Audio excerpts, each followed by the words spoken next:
չկան, հասկանում եմ Արցախում այլևս ոչ մի հայ չկա։ Հետարքիր դինամիկա էր 23 թվականի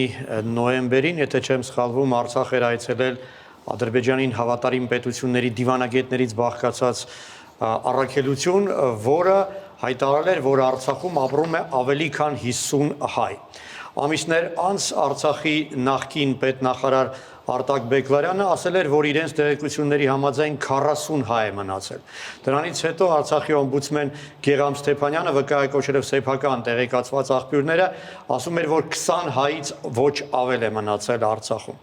Դրանից հետո արդեն խոսում էին 14 հայերի մասին եւ կոնկրետ բոլոր այդ 14 հայերի անունները հայտնի էին։ Եվ արդեն 25 թվականի հունվարին հայտնի էր, որ մնացել էին 11 հայեր, Սամվել Շահրամանյանը Արցախի նախագահ պատրաստ էր յուրաքանչյուրի անունը տալ, քանի որ հայտնի էր նրանց ընտանիքի անդամները իրենց մասին տեղեկություններ ունեին։ 11 հայ, այսինքն հիմա նույնպես խոսում են 11 հայի մասին, ովքեր վերադարձել են։ Այսինքն կարող ենք արձանագրել փաստը, որ դա հենց այն 11 հայերն էին, որոնց մասին խոսում էր Արցախի նախագահը, բայց կար եւս մեկը, ով մնացել էր 23 թվականից հետո Արցախում, բայց հիմա ոչ Երևանում է, ոչ Ստեփանակերտում։ Խոսքը Կարեն Ավանեսյանի մասին է, որին մեղադրել էին շինցու գործով ահաբեկչության մեջ եւ այժմ նա ազատազրկված է Բաքվում։ Բայց իսկապես արձանագրում ենք այն փաստը, որ Արցախում այժմ այլևս հայ չկա։ Եվ ովքեր էին այդ վերջին 11 հայերը։ Այդ նախ 50-ը, որոնք ամենասկզբից մնացել էին, դա հիմնականում տարեց մարդիկ էին, մի մասը հաշմանդամներ, մի մասը հոգեկան խանգարում ունեցող մարդիկ, նրանցից մի քանիսը մահացել էին, ինչպես օրինակ 70-ամյա Վերա Աղասյանը 24 թվականի հոկտեմբերին էր մահացել։ Կային նաև, ինչպես ասացի, հոգեկան որոշ բարդություններ ունեցող մարդիկ, նրանցից մեկը օրինակ մնացել էր, քանի որ ինչպես ինքն էր համարում, պարտավոր էր հոգ տանել մի քանի տասնյակ կատուների համար, ովքեր իր տանն էին ապրում։ Կային այդ մարդկանց թվում նաև ոչ էթնիկ հայեր, ինչպիսին էր օրինակ ազգությամբ ռուս Սերգեյ Ագալցովը, նա գիրք էր գրում երկրորդ Արցախյան պատերազմի մասին եւ որոշել էր մնալ, որպեսզի այդ գիրքը ավարտեր։ Իդեպ նա նույնպես մնացած բոլորի հայերի հետ եկել է Հայաստան եւ որոշել է, որ այստեղ պետք է ապրի։ Այդ մարդկանց համար Ադրբեջանի իշխանությունները հատուկ պայմաններ էին ստեղծել, կեցավայր էին ստեղծել, նրանց այնտեղ անվճար կերակրում էին, հագցնում էին, հագուստ էին տրամադրում,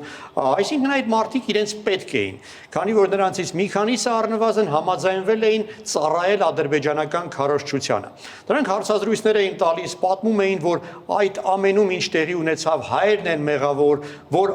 Լեռնային Ղարաբաղը դա ադրբեջանական հող է եւ որ հայերը իրենց ավելի վատ էին վերաբերվում, քան հիմա ադրբեջանցիներն են վերաբերվում։ Նշեմ, որ այդ նույն մարդիկ, ովքեր այդ ամենը ասում էին, նույնպես այսօր Հայաստանում են եւ որոշել են, որ Ադրբեջանում ապրելը իրենց համար վտանգավոր է։ Կարծում եմ նրանցից մի քանիսին առնվազն մենք պետք է որ հարցեր ունենանք տալու,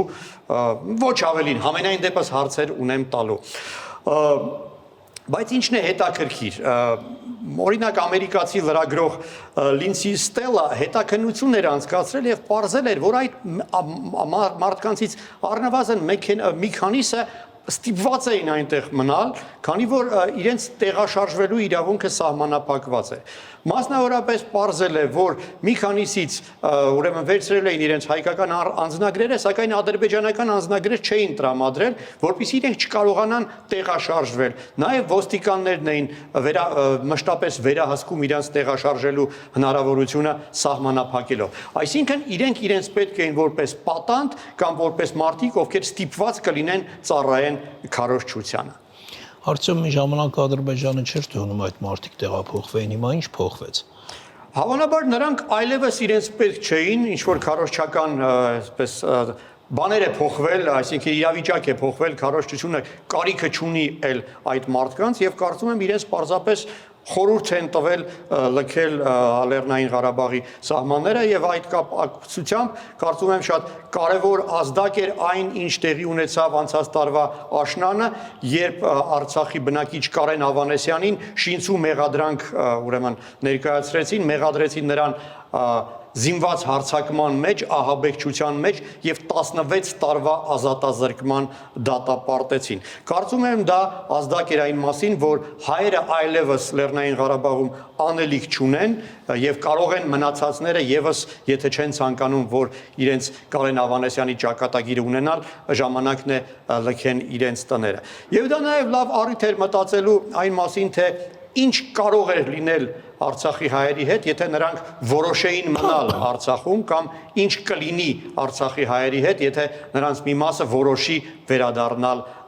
հայրենիք։ Ամեն դեպքում արձանագրում ենք այն պատմական փաստը, որ Արցախը,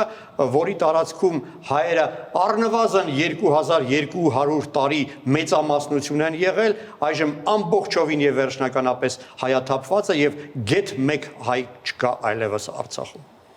Շնորհակալություն Արտյոմ։